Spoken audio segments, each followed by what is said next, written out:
2005, it was the announcement about the London Olympics, and that was 4 years after England hockey, as we now know it, was formed.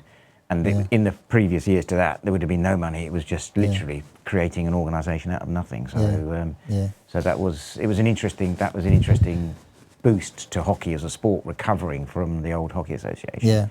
So, and what about indoors? So you were a very good indoor player. I mean, we all remember, I can't remember, the reverse stick flick on the edge of the circle going in the top right-hand corner, I think it was, or something like that. Well, I've won the national club title with East Grinstead Old Latonians and Loughborough Students. Have you? So that's 3 titles with 3 different clubs. Yeah, or maybe, I can't remember exactly how many he won. I actually don't like the way hockey's gone. It's like very fast now, isn't it? I mean, what do you think?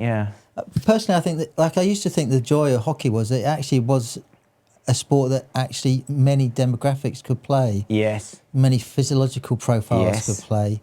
But it's increasingly, like, if you're not, like, super skinny, you know, lightweight. When I was playing, my fighting weight was 82 kilos. Right. I was average weight for the squad. Today, if I was 82 kilos, I'd be, apart from maybe the goalkeeper, I'd be heavy, considerably heavier than most, because you just can't take that amount of weight around the pitch. And there's players that you and I would have played with.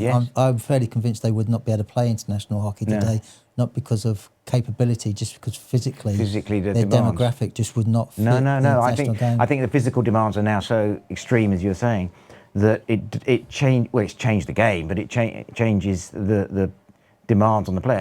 And I mean, I know in our day, one of our strengths as a team was I knew Steve Batchelor was going to be there. I knew where Sean would be. I knew where Doddsy would be. Clifty, Imran.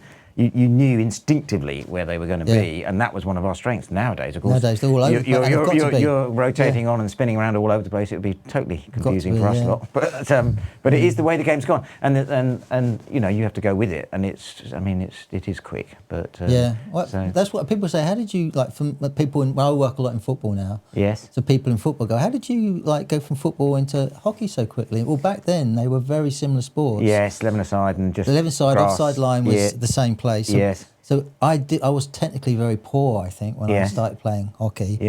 But because of the offside line, I could stand on it, and I was quick. That's why I was capable. And you just had to be first to the ball in defence or in attack. 5-10-yard sprint.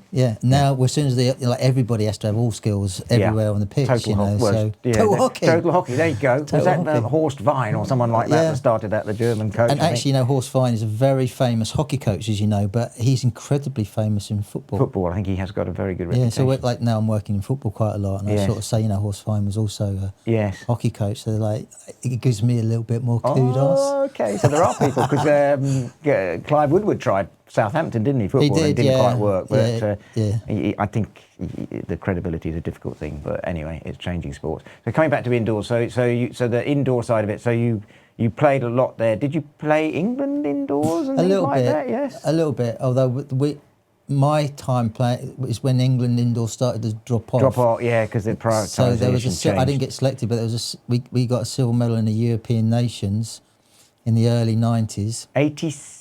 Well, I played 87, I think, in Edinburgh. So there was we got the silver medal then. There was one after that, I believe. There would have been, yes. I was in the training squad. 91, I think, perhaps. I was in the training squad, but I didn't get picked. Okay. I don't think we entered it.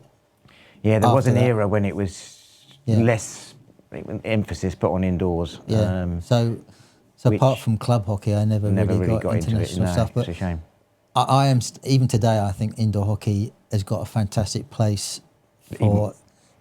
And for more reasons today, actually. I think the way the outdoor game is played now is much like indoors. You know, I mean, the speed and the skill is. And not even just for performance. I think actually for access. Yes. You know, like it's a smaller, easier version of the game. You know that not every town has got a indoor hockey court. Yes.